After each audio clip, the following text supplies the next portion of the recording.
E aí, pessoal, sejam muito bem-vindos a mais uma análise aprofundada.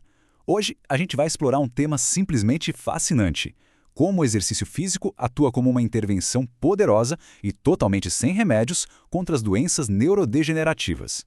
O que a ciência moderna está revelando sobre o impacto do movimento na nossa saúde cerebral é, sem exagero, transformador. A gente está prestes a desconstruir cada detalhe dessa biologia impressionante. Então, vamos lá!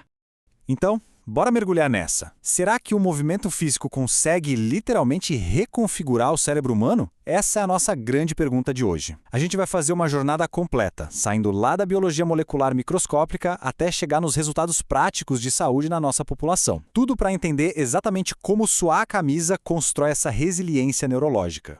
Só para dar um panorama, o nosso roteiro de hoje vai passar rapidinho pelo desafio neurodegenerativo, depois a gente entra nos mecanismos moleculares e nas atualizações estruturais do cérebro.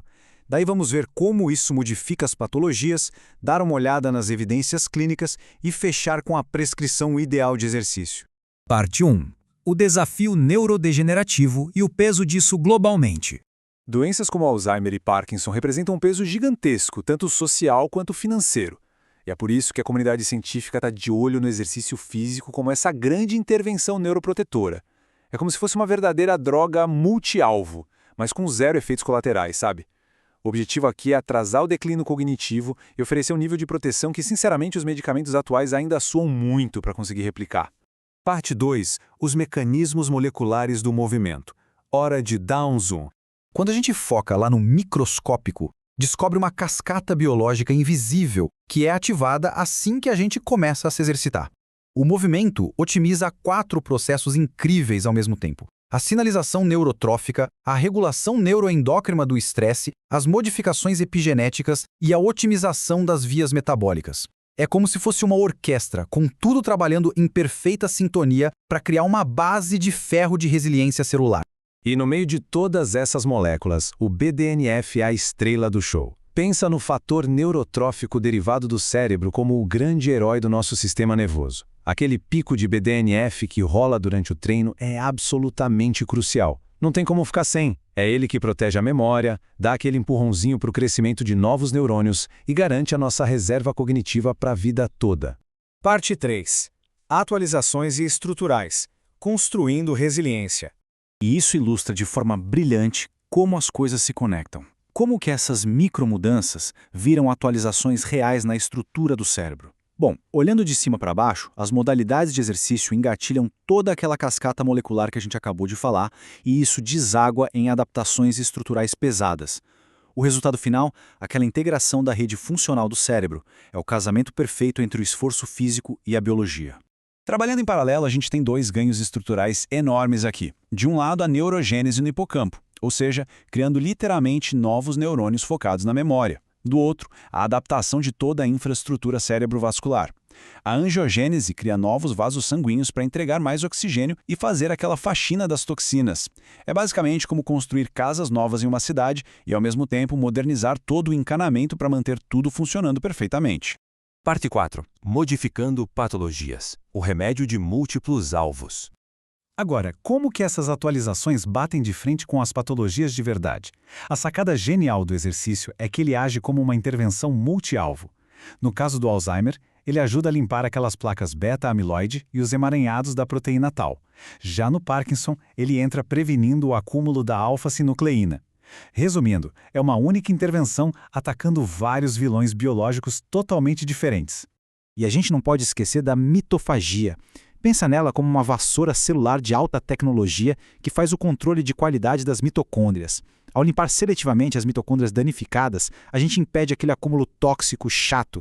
Isso garante que as células do cérebro não só continuem vivas, mas se tornem incrivelmente eficientes e cheias de energia para aguentar o desgaste natural. Parte 5. As evidências clínicas. O impacto no mundo real.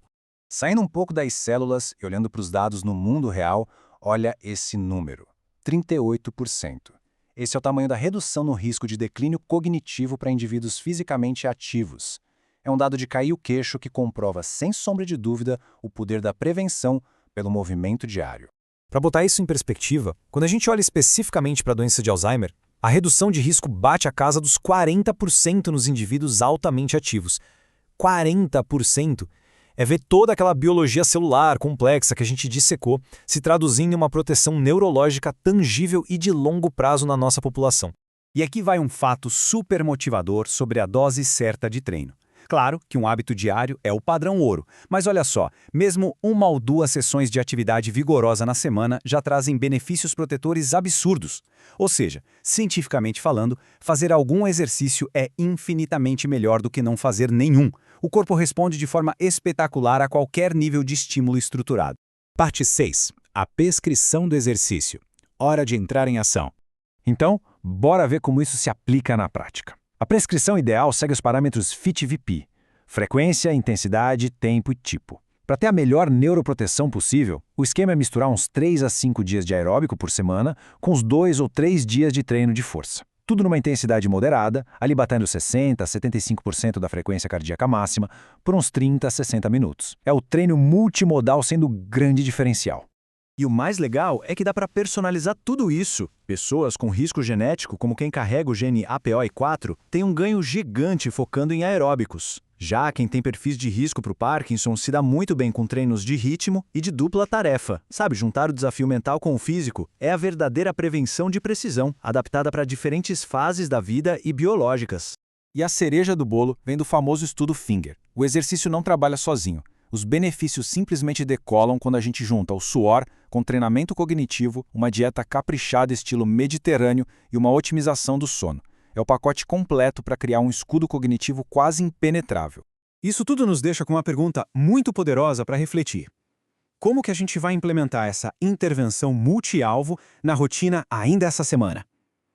A ciência está aí, provando que a chave para a resiliência do nosso cérebro está literalmente nos passos que a gente dá e no peso que a gente levanta hoje. Um grande abraço a todos que acompanharam essa análise e até a próxima exploração.